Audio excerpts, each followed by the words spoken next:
এ দেশ দেশের জায়গায় থাকবে, দেশ এভাবেই চলবে।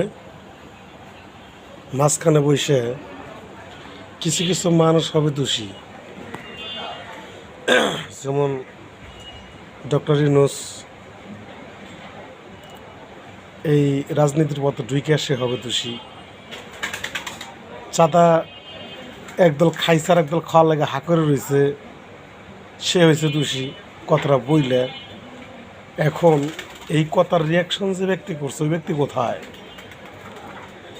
বাংলাদেশের এমন কোনো স্টার নাই, এমন কোনো শহর নাই যেখানে চাঁদাবাজি না চলতেছে। কেরা অমুকে, একটাই কথা।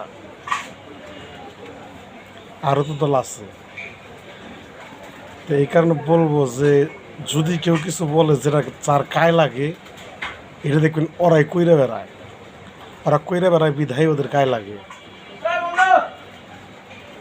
সে মোল্লা মানুষ, ওয়াজের তালে কথাটা বইলা ফেলাইছে, একদল খাইছে আর একদল খাওয়ার লেগে হাঁকুর রয়েছে, তার দোষ হয়ে গেছে। এখন সমস্যাটা এখন কি? এখন তো জেনে যাওয়া ঘটনাটা করতেছে, সব কেরা করতেছে অমুকে, কেরা করতেছে অমুকে।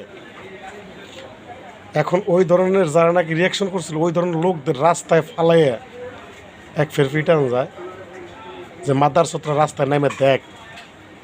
আর আজাহের হুমকি দেয় যে রাজনীতি এক জিনিস, মঞ্চ কামন আর এক জিনিস, রাজনীতি আইসে দেখেন।